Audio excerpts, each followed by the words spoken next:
আমরা গত এক সপ্তাহ যাবৎ মোহাম্মদপুর আদাবর সহ বিভিন্ন এলাকায় ব্লক রেড সহ বিভিন্ন রকম অভিযান চলতেছে।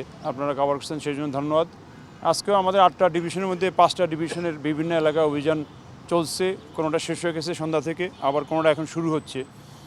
এর মধ্যে মতিঝিল ডিভিশন, ওয়ারী, রমনা, মিরপুর, গুলশান।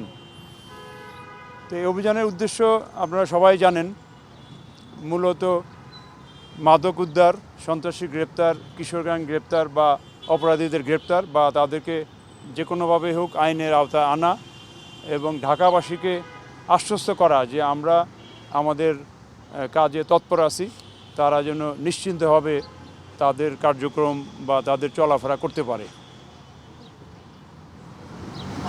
আপনাদের যে এই অভিযান চলছে, এই অভিযানে আসলে নগরবাসীর মধ্যে এক ধরনের স্বস্তি তো ফিরেছে নিশ্চয়ই, কিন্তু আসলে আপনাদের যে অভিযানের যে সর্বশেষ অবস্থা যদি বলেন, যে আজকে তো বিভিন্ন জায়গায় অভিযান হচ্ছে, অভিযান চলছে, এই অভিযানে আসলে যারা আটক হচ্ছে তারা আসলে, যেমন আমরা দেখছি বিভিন্ন সময় যারা নিষিদ্ধ ঘোষিত যারা রাজনৈতিক দলে রয়েছে তারাও আটক হচ্ছে।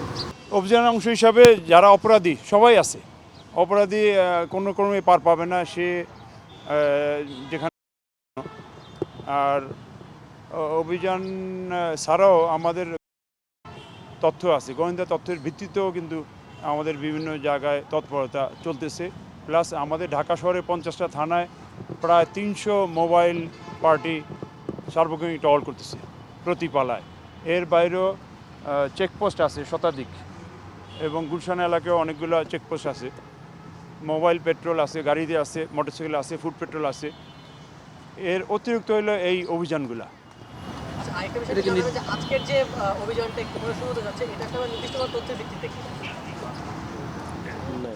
অভিযান চলুক, সব কিছুতে আসলে বলা যাবে না। এই অভিযানটা আপনাদের কতদিন পর্যন্ত অব্যাহত থাকবে, নাকি হচ্ছে আপনার নির্দিষ্ট একটি সময় পর্যন্ত চালিয়ে আবার বন্ধ করে দেবেন? শুধু ঈদকে কেন্দ্র করে কিনা? এইটা ঈদকে কেন্দ্র করে না, এটা আমাদের নগরবাসী বা আইন শৃঙ্খলা পরিস্থিতি ঠিক রাখার জন্য যখনই প্রয়োজন হবে তখনই আমরা অভিযান চলবে। এগুলো সারা বছরই চলবে।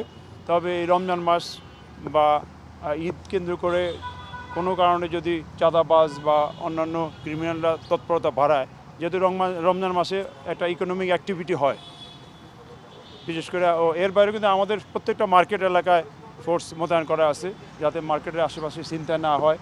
মানি এসকর্টের জন্য আমাদের ফোর্স রেডি আছে।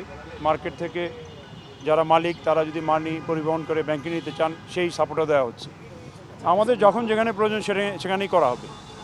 ভাই, আপনি তো ভারপ্রাপ্ত ডিএমপি কমিশনার হলেন, এই হওয়ার পর নতুন করে কোন চ্যালেঞ্জগুলো আসলে সবার আগে চ্যালেঞ্জের মুখোমুখি করছেন এবং কোনগুলো আসলে সমাধান করতে চান? সমাধানের চ্যালেঞ্জ তো কিছু চলমান। নতুন চ্যালেঞ্জ যাই মাত্র 2 দিন গতকালকে দায়িত্ব নিয়েছি, অতএব এগুলো পরে বলবো। তো চ্যালেঞ্জের যেটাই আসুক আমরা সমাধান করব। আমাদের সাথে সকল অফিসার ফোর্স আছে, সকল অফিসার ফোর্স আমরা মনোযোগ দিয়ে রাত দিন পরিশ্রম করে কাজ করতেছি। এবং আপনারা দেখছেন যে আমাদের এই কাজে উৎসাহ দেওয়ার জন্য গত পরশুদিন আইজি স্যার নিজেই মাঠে নেমেছেন। এবং আমাদেরও এই অভিযানে এডিশনাল কমিশনার বা কমিশনার আসার উদ্দেশ্য হলো যে আমাদের ফোর্সের সাথে থাকা, ফোর্সের মনোবল অটুট রাখা, ফোর্সকে কী বলে মনোবল বৃদ্ধি সহ তাদের গাইডলাইন ঠিকমতো দেওয়া।